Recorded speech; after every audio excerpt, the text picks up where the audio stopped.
So good morning. Today we're going to do our puff pastry makeups. So we got the dough made. Remember we made the butter block, we enclosed the fat, we did our book folds, and so now it's time for us to learn how to actually do the makeups. Now our objectives for this section there are a few of them. The first is to make about 5 different makeups with the puff pastry. So we're going to do some palmiers, we're going to do some savory items, we'll do the classic apple turnover.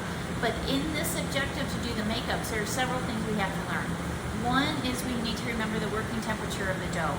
So we want that to be about 60 to 65 degrees. That's the perfect temperature so that the butter layers stay within the dough. They don't start to marbleize and work their way in. 2, we need to know the proper thickness for the average puff pastry, and that is a 1/4 inch in thickness.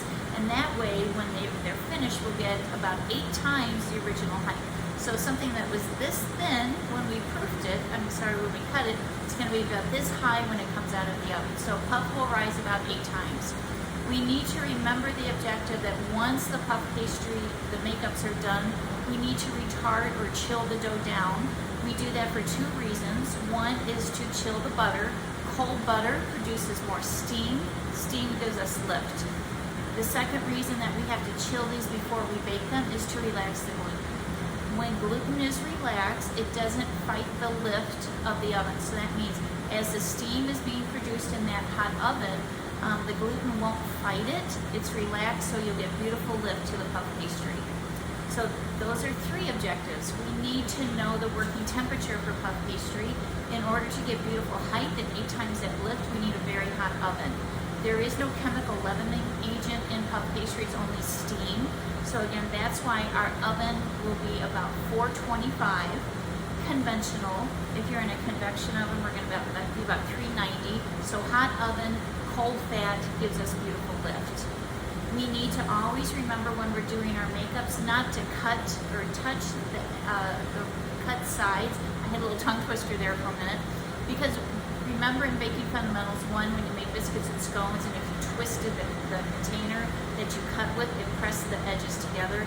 That holds true for puff pastry, and if we press those seams together, we won't get the beautiful lift that we're looking for. Always use a sharp knife. We need to know the indicators for doneness. My puff pastry should be puffed, again, about 8 times its height.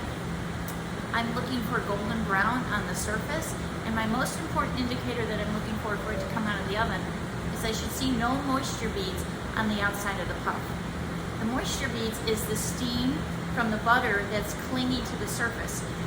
So if I see that moisture beads, I know that all the steam has an escape jet, and if I were to pull that puff done, it would be considered underbaked. So then, of course, hold on. That is my commercial timeout. So there we go. That's it for this section. Little tickle in my throat. There's a lot of flour in the air. So if I still see moisture beads, guys, it's going to collapse when it comes out of the oven, and then I can't fix it. It's not like I can put it back in the oven and hope that rise happens again. It's a one-time rise. So these are a few of our objectives that we're going to learn to work with today.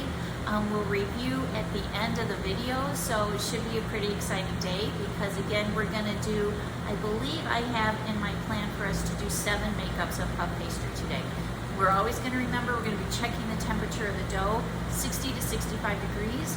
Once the makeups are done, we're going to retard the dough so we get cold butter, relaxed gluten, hot oven, beautiful lift. Okay, so it's going to be a great day in the bakery.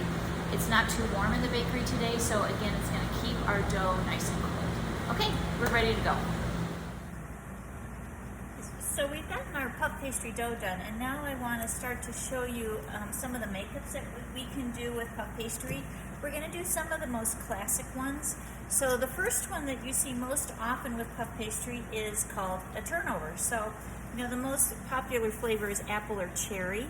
You could do a savory mushroom turnover if you wanted, but in bake shops you'll see these turnovers. They're a bit on the large side, so the average size is a 4x4 square. So you can see I just lined it up on my ruler, and with my wheel cutter I'm going to try to make my cuts. There we go, first one, and then I'm going to come back the opposite direction. And so I'm going to get gonna get some beautiful squares, and I'll get some odd shaped ones. And now I'll use these for something else because I certainly don't want to lose that dough. Now, as you know in puff pastry, what you want to do is have a very, very sharp knife to finish the cuts. So I've got my very sharp paring knife, because if we use a duller knife, it presses those layers together and then my puff pastry won't rise. And if you remember, it needs to rise about 8 times its original height so that we get all of those beautiful 1,000 layers that we're looking for. So I've gone ahead and cut this through. And now to do my apple turnover, I take my first square of puff pastry, and again, this is my 4x4. I'm going to take this, and I'm going to work on it just here so you can see it a little bit better. I'm going to take my apple pie filling, and I'm going to put just about a tablespoon right in the middle. Sometimes if you put too much, these can start to pop open during the baking cycle. So I have, again, just about a tablespoon, which is really about a ½ ounce, maybe 3/4 of an ounce. I'm going to spritz it with a little bit of water.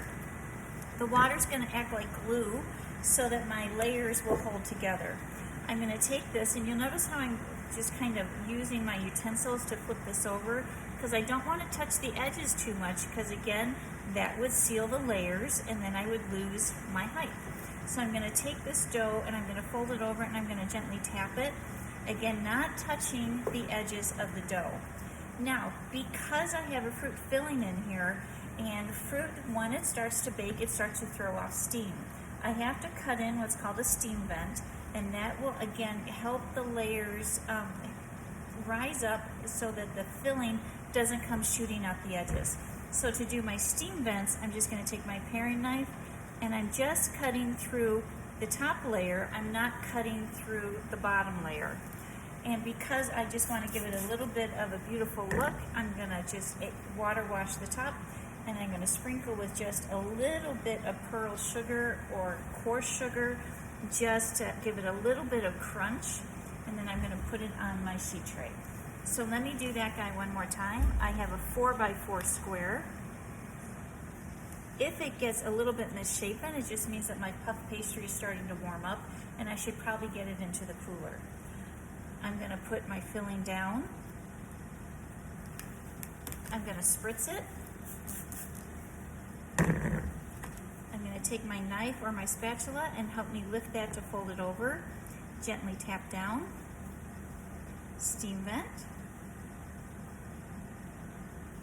A little wash on the top, and again, this wash is just going to act like glue so that my sugar garnish on the top will adhere. Now, as an all-puff pastry, once I get my makeups done, this has to go under refrigeration.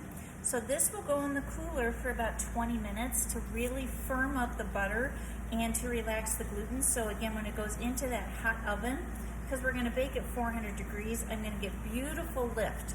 So you'll see this now, it's about 1/4 inch in thickness. When it comes out of the oven, the edges are going to be almost 2 inches in height. So I'm just, again, going to put this on my sheet tray, and then we're going to do another makeup.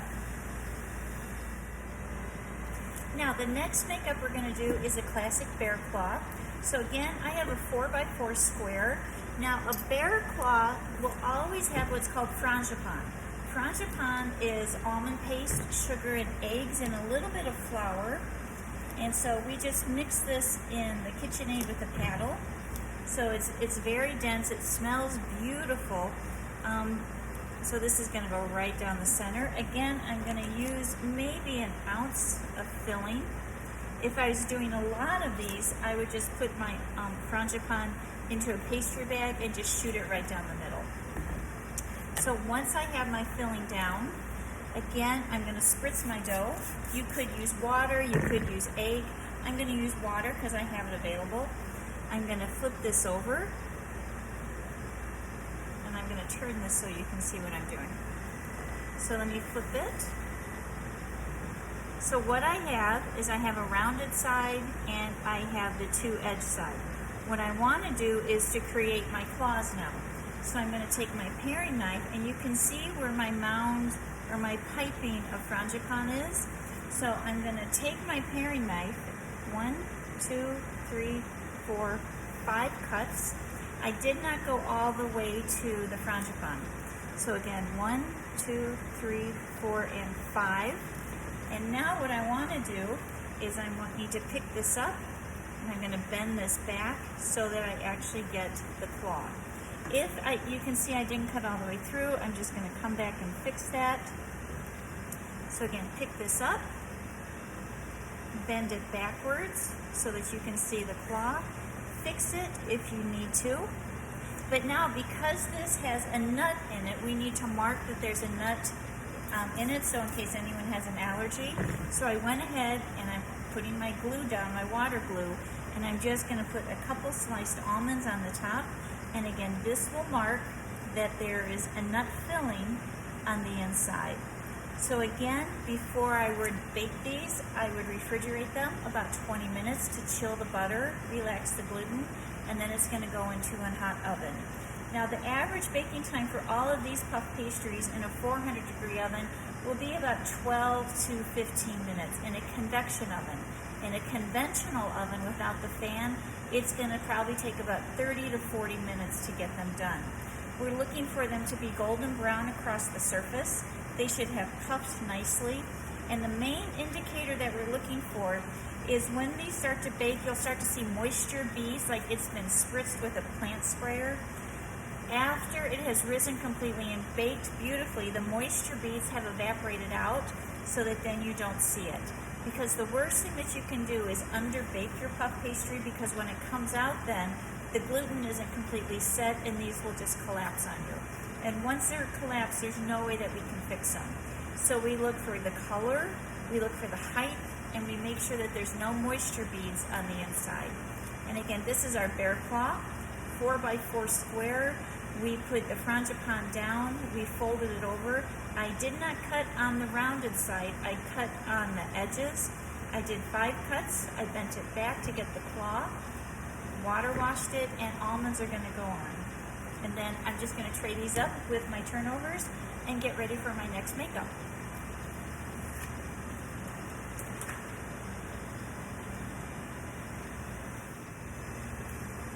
My next makeup is going to be a pinwheel, and again, you can see I have a running theme here. I'm a 4x4 square, and my dough again has been taken down to 0 on the sheeter, so it's just under a 1/4 inch in thickness.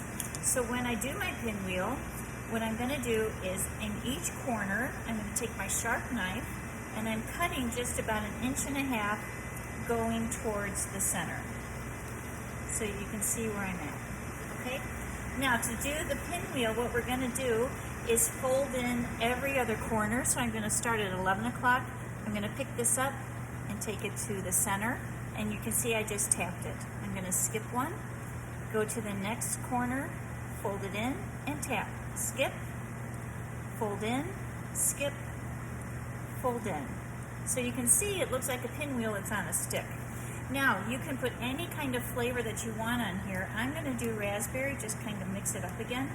So I'm going to put, again, just under 1 ounce of filling right on the center of my pinwheel. And this filling does 2 purposes.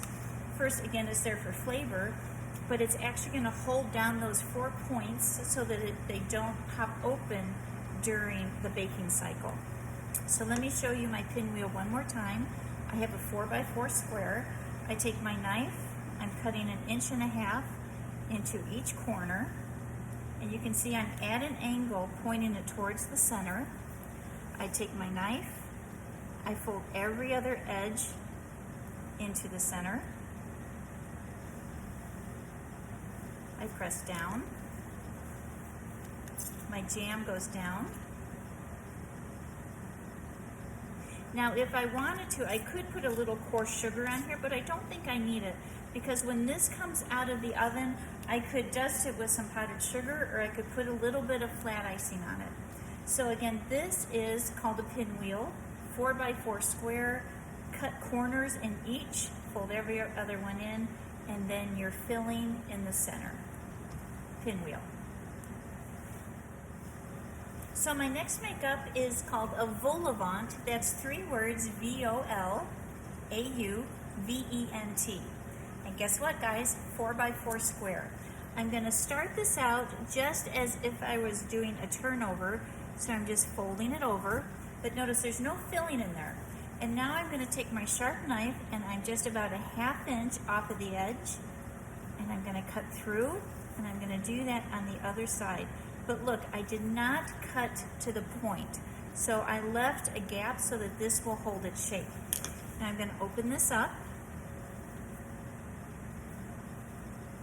And what I'm going to do is take one side, so you can see I'm going to grab this side, I'm going to fold it over to the point.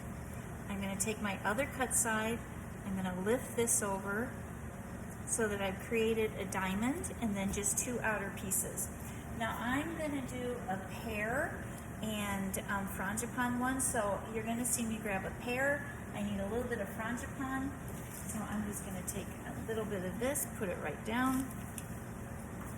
I'm going to take my pear. Now these are canned pears, so that means they've already been poached. I'm going to take my paring knife and just cut these in about 8-11-inch pieces. I'm going to flare it down, and then this will go right into that pocket. Okay, so it will bake perfectly. Now this doesn't need anything except when it has frangipane in it, remember, we have to spritz it and put a little bit of almond on the top of it to mark that there is almond filling in there. So again, let me show this makeup again. I take my 4x4, I fold it over, I'm taking my paring knife about a 1/2 inch from the edge and I'm cutting through. I do the other side, but again, remember I did not cut all the way to the point. I open this up. I take my top, my left-hand side, I fold it to the right. I take my right-hand side, I lift up and over. I put my filling down. Again, just about 1 ounce of filling goes down. Now you could do an apricot, you could not even do any fruit. You could just use jam. You could actually put a piece of already cooked tenderloin on there, and then you could serve it in that and they would bake together. So I'm just going to lift this, and then I'm going to water wash and put a couple almonds on to mark again that it does have some nut in it. So again, this is called a vol au vent, V-O-L-A-U-V-E-N-T.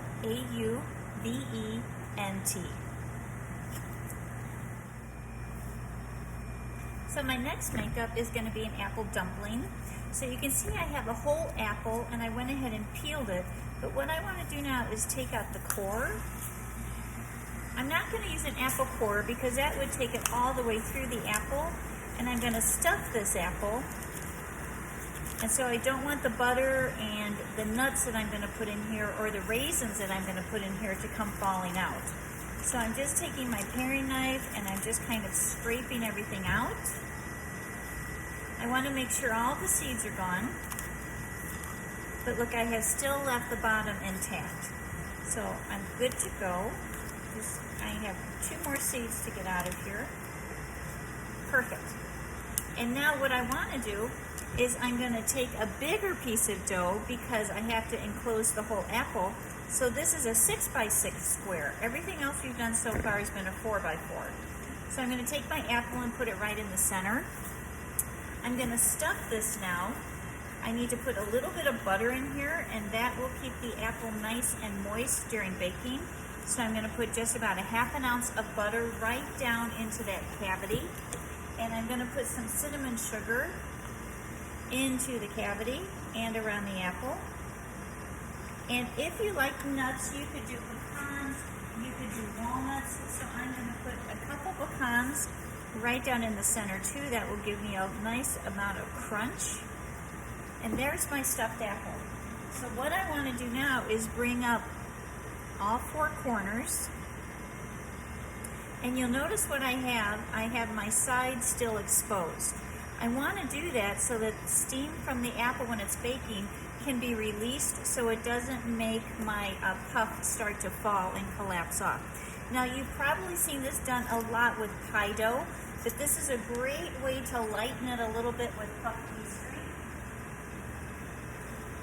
Because sometimes pie dough, can be a little bit on the heavy side, and a lot of people don't like pie dough because, you know, of all the shortening that can be in it. Now this is a great way to use up scraps. So I'm gonna just spritz the top of my apple, and I'm gonna just free form myself a couple leaves. So there's my first one. I'm gonna do another one. And then I'm just going to cut in my veins. And I'm gonna lift this up and put this right on the top of my apple.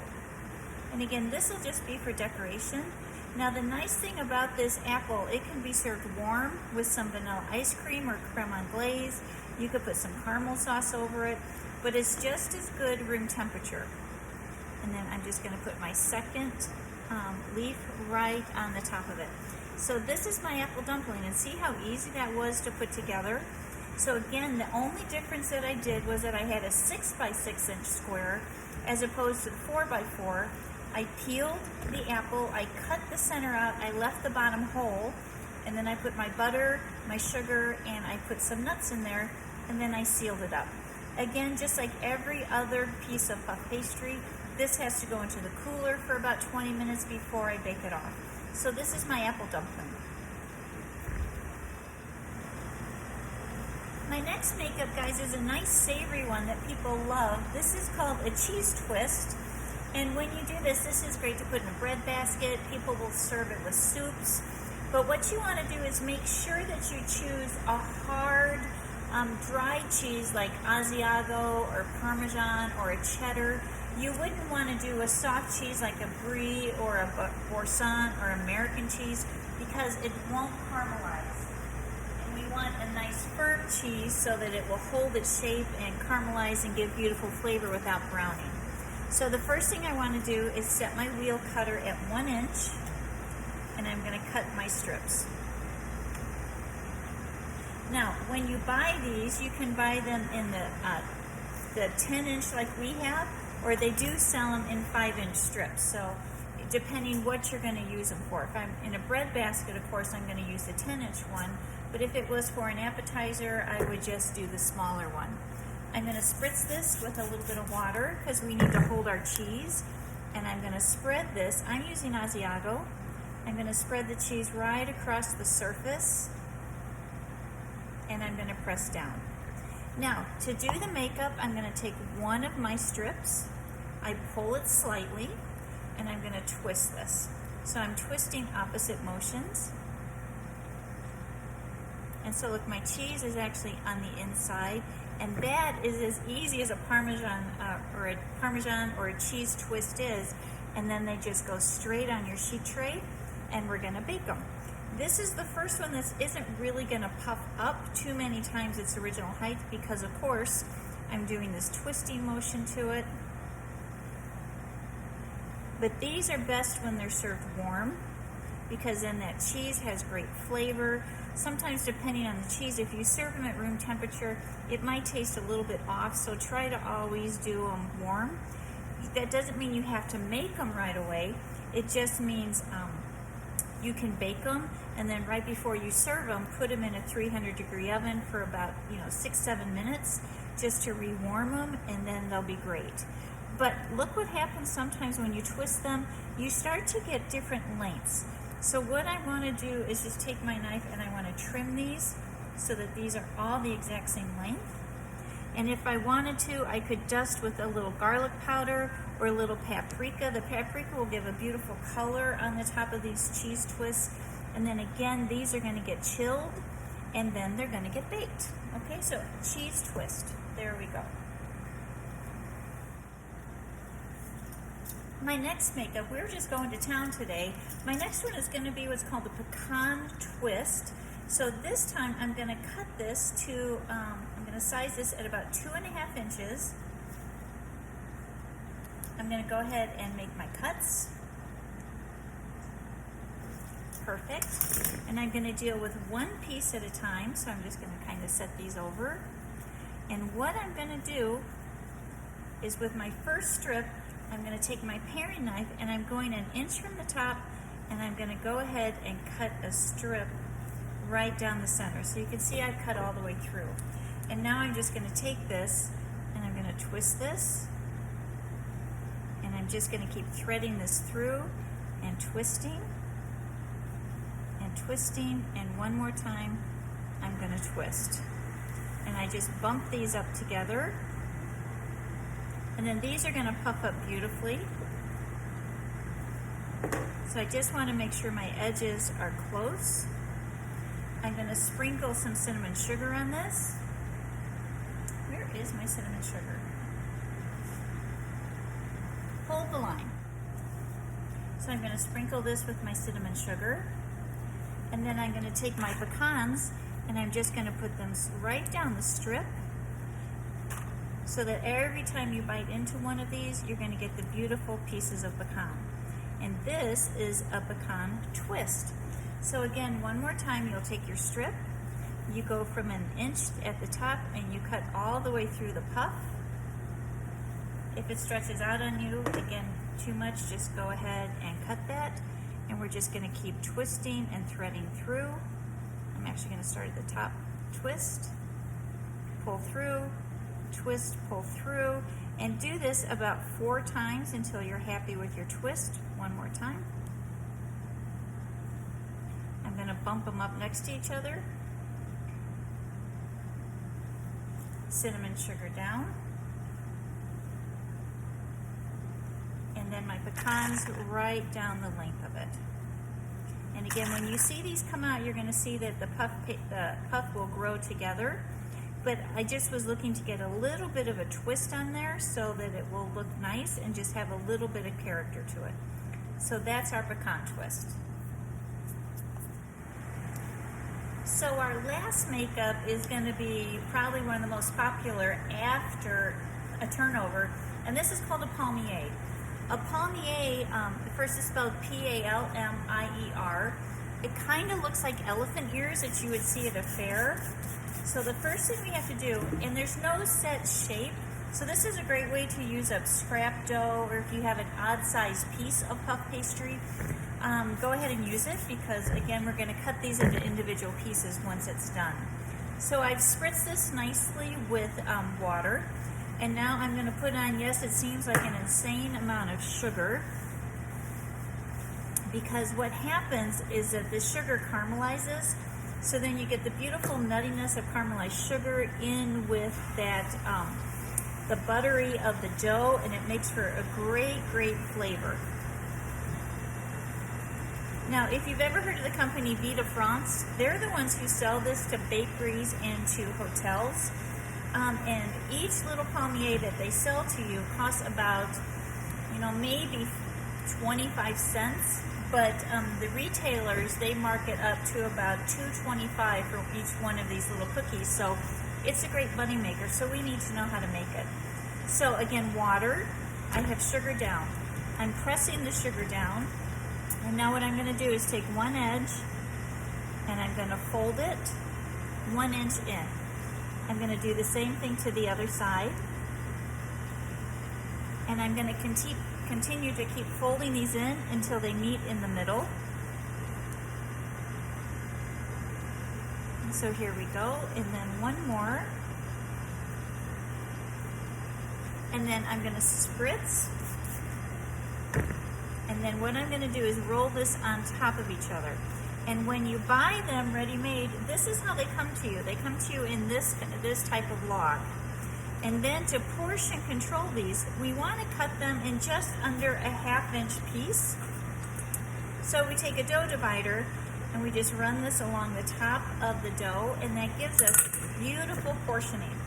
I'm going to end up cutting off the first edge, and then I'm just going to slice these down. I'm going to use a little bit of a sawing motion, and you can see what I'm doing. I'm kind of just pinching the dough so it doesn't misshape. Obviously, when you buy them, they're coming to you frozen, so it's best to cut these when it is frozen. And here's our palmiers. So you can see they do look like those elephant ears you get at fairs, or they kind of look like butterfly wings. And this is the first puff pastry that we're gonna do that's actually gonna open up wide instead of up. So when I place these on my sheet tray, I need to give them, you know, about 1.5 inches between each one on my sheet tray, so that during baking they have the room that they need to spread out. And then these are gonna bake for about 10 minutes. And then what I have to do is flip these over so that the sugar has a chance to caramelize on both sides.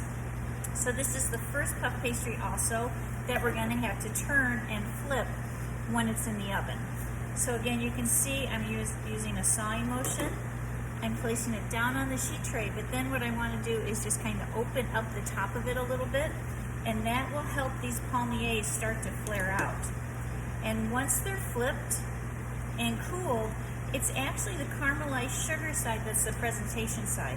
So the side that's down right now on the sheet tray, once we flip it over, is the side that people see when they go to purchase it. Now, if you wanted to, you could dip half of it in some chocolate, which is what we're gonna do in class. You'll see us do that. And again, that just upscales it a little bit more. You could put some frangipane in the center of it, because then that almond paste has time to cook and set. But what you want to do is be real careful. You don't really want to put cinnamon sugar in here because the cinnamon can burn. But if I wanted to, I could do a savory puff paste palmier. I could spread out again some Parmesan cheese, or I could put some mushroom duxelle in there, and then do the palmier fold, and then still slice it. And then these would be great for appetizers.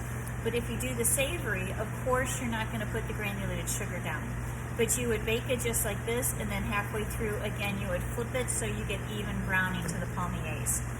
So we have done, let me count, 1, 2, 3, 4, 5, 6, 7, 8 makeups plus a Napoleon. So I'm gonna go ahead and chill this down, and then I'm gonna put everything in the oven, and then I'll come back and show you what everything looks like after baking. So again, my oven temperature is 400, and it's going to take a minimum of about 12 minutes to start to bake these. Palmiers I'm going to flip after 12 minutes, and then we'll check everything to see if it needs to bake longer. Remember, we're looking for brown, golden surface. We're looking for it to have puffed up, or in the palmiers instance, they're going to rise out. And we're looking for no moisture beads on the outside. So we'll start to check everything after about 10 minutes. So our puff is out. Here are our pecan twists, and you'll notice when you look at all of these, I have done one with some flat icing and some with some powdered sugar. So that's that guy. Here's our vol au vents with the frangipane and the pears, our apple turnovers, our bear claws, our pinwheels. In the back we have the apple dumpling. Now I didn't do anything with the apple dumpling because normally this would get served with ice cream or a caramel sauce or a creme anglaise. Here are our cheese twists, looking nice and caramelized with all that cheese. And in the front, guys, here are the palmiers. And you can see the shine. That is nothing more than all that sugar that we put in the middle. It has caramelized, and so it'll give a beautiful nutty flavor to it, and it will lend a nice crunch to the palmiers. So these are some of the makeups that we're going to be doing in the next class, so that you'll be prepared. So, and you're going to love these. The nice thing is all of these at any point could have been frozen. So we could do the makeup and then freeze it. You could make up, bake, and freeze it, and then we would just re-crisp it in a 350-degree oven for about 8 to 10 minutes, and then they're ready to go again. And then I would do the final garnish. Okay, so I can't wait to see you guys in class, and we'll start to do these makeups.